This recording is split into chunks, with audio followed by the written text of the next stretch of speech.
Shalom Jemaat Kerinduanku Church yang dikasihi oleh Yesus Kristus. Berjumpa kembali di renungan pagi hari kita di hari ini. Sebelum kita merenungkan firman Tuhan, mari kita tundukkan kepala kita dan kita bersatu di dalam doa. Bapa kami yang bertata dalam kerajaan surga, Yesus Kristus Sang Juru Selamat kami yang hidup, Roh Kudus Sang teman sejati dalam kehidupan kami. Dalam renungan ini kami percaya bahwa Engkau selalu bersama dengan kami. Kami mengucap syukur atas semua berkat yang telah Engkau berikan dalam kehidupan kami. Tak pernah habis-habisnya rahmat-Mu dalam kehidupan kami. Dan kami percaya, lewat renungan ini kami dapat diingatkan bahwa kami harus sabar, tidak harus buru-buru. Karena kami percaya Tuhanlah yang memegang masa depan kami. Ketika kami mengandalkan Engkau dengan sepenuh hati kami, ada Yesus yang berjalan beriringan dengan kami. Berfirman buat kami ya Bapa. Hanya dalam nama Yesus Kristus, Tuhan dan Juru Selamat kami yang hidup, kami sambut renungan-Mu dalam nama Kristus Yesus. Haleluya. Amin. Kembali lagi bersama saya dengan Pastor Andrew Pelealu. Puji Tuhan kita bisa sama-sama mendengarkan renungan ini. Dan saya percaya masing-masing dari kita mungkin ada ketidaksabaran untuk menjalani 2025. Kita mungkin banyak hal-hal yang membuat kita harus buru-buru. Kita ngerasa bahwa kehidupan kita harusnya kayak sprint, tapi sebenarnya kehidupan kita adalah maraton. Maka dari itu tema firman Tuhan kita, tema renungan kita adalah sabar. Gak usah buru-buru. Dari Habakuk 2, ayat yang pertama sampai yang ketiga. Aku mau berdiri di tempat pengintaianku dan berdiri tegak di menara. Aku mau meninjau dan menantikan apa yang akan difirmankannya kepadaku dan apa yang akan dijawabnya atas pengaduanku. Lalu Tuhan menjawab aku demikian. Tuliskanlah penglihatan itu dan ukirkanlah itu pada loh-loh supaya orang sambil lalu dapat membacanya. Sebab penglihatan itu masih menanti saatnya. Katakan menanti saatnya. Tetapi ia bersegera menuju kesudahannya dengan tidak menipu, apalagi berlambat-lambat. Nantikanlah itu, sebab itu sungguh-sungguh akan datang dan tidak akan bertangguh. Lewat firman Tuhan yang telah kita baca barusan, dari kitab Habakuk 2 ayat yang pertama sampai yang ketiga. Tertulis bahwa banyak dari kita kadang-kadang merasa gagal. Kita merasa gagal karena kadang-kadang kita gak bisa manage expectation kita. Ekspektasi kita terlalu berlebih. Tapi percayalah, kalau kita gak sabar, kita maunya cepat, kita gak akan dapat sesuai dengan yang kita mau. Karena timing kita sama dengan timing Tuhan itu berbeda.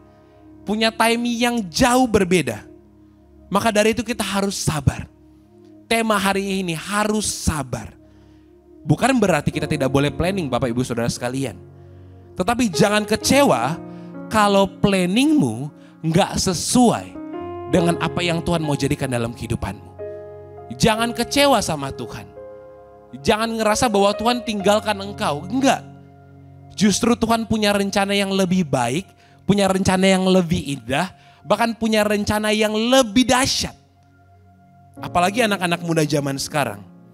Ngerasa bahwa di umur 20-annya ini, in the mid-20s, ngerasa bahwa kehidupannya belum jadi apa-apa aja. Belum jadi yang terbaik, belum jadi versi terbaik dari dirinya sendiri. Padahal sebenarnya Tuhan sedang mempersiapkan yang terbaik buat saya dan saudara. Maka dari itu, hari ini adalah kita harus sabar.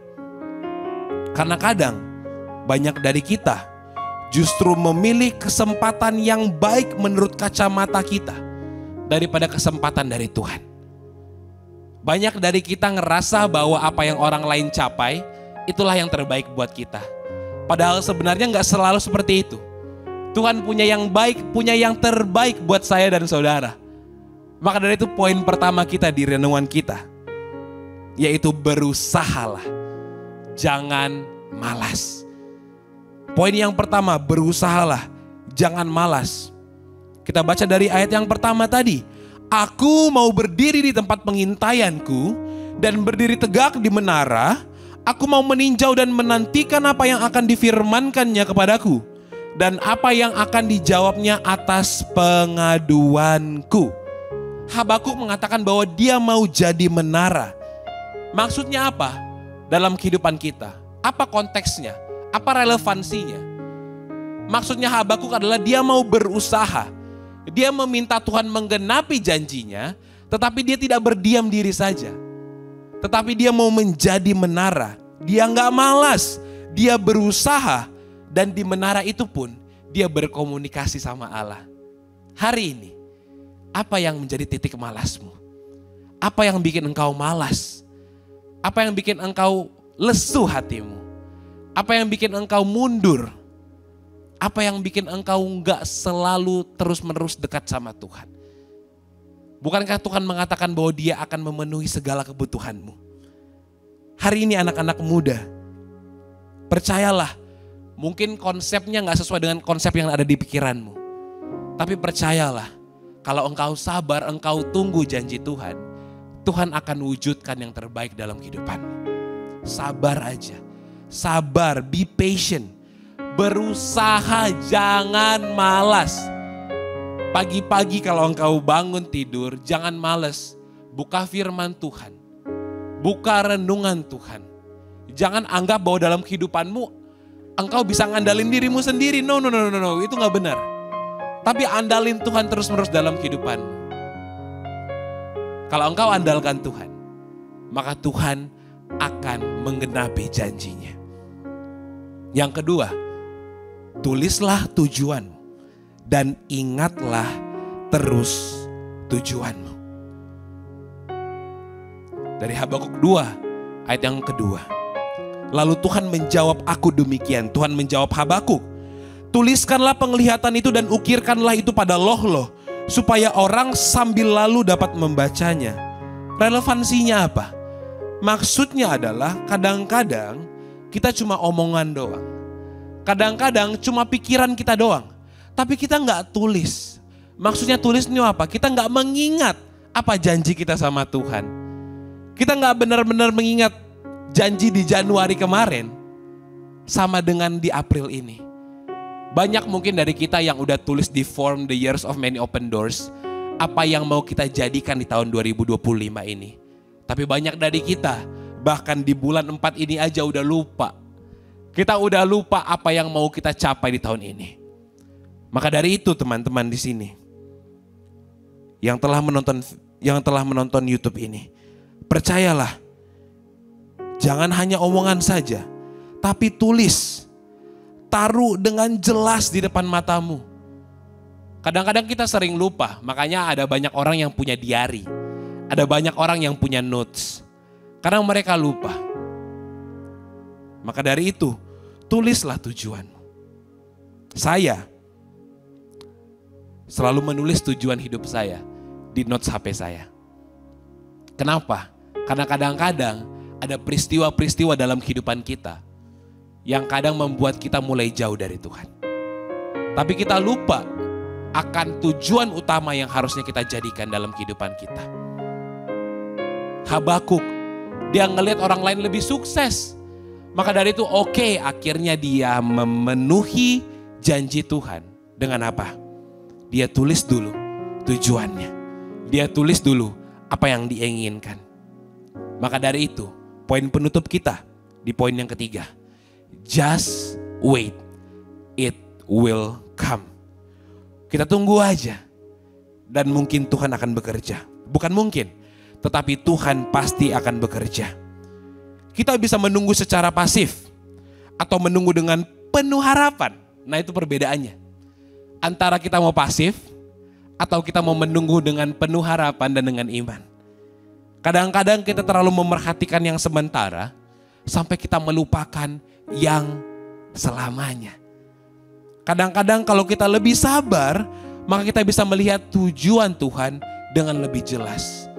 Firman Tuhan mengatakan, kalau kita mengandalkan Tuhan, Tuhan akan memenuhi kebutuhan kita.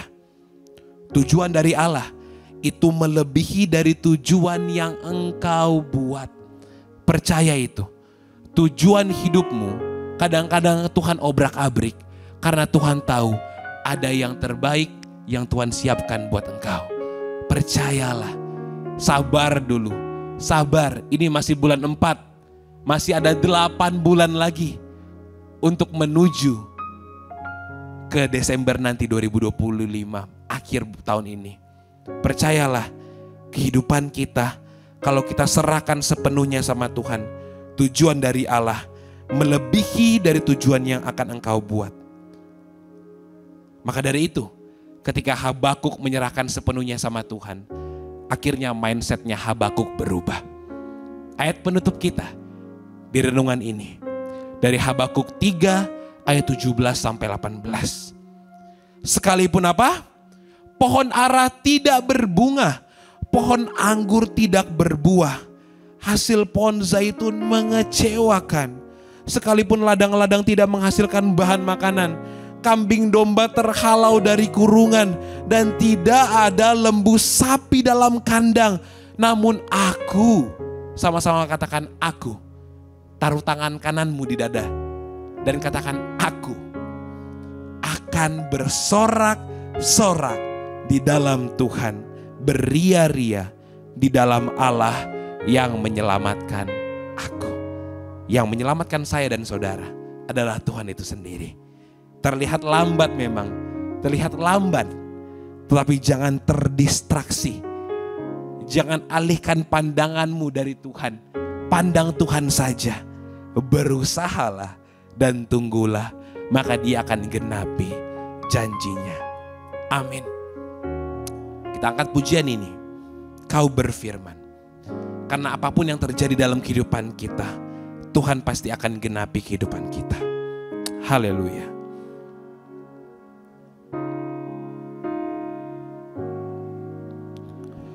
Apapun yang terjadi dalam hidupku ini, tak pernah kuragukan kasih-Mu Tuhan. Lewat gunung yang tinggi, dalam lembah yang curam, tak pernah kuragukan janji-Mu Tuhan. Sama-sama kita angkat. Kau berfirman dan sembuhkanku, Kau bersabda dan selamatkanku. Tiada yang mustahil bagi-Mu, Yesus, ku percaya padamu. Kau berfirman, Kau berfirman dan sembuhkanku, Kau bersabda dan selamatkanku. Amin. Tiada yang mustahil bagi-Mu, Yesus, ku percaya padamu. Yesus, ku percaya padamu. Yesus, ku percaya. Yesus, ku percaya padamu. Amin. Ingat, yang punya surga selalu crazy in love with you. Tuhan berkati.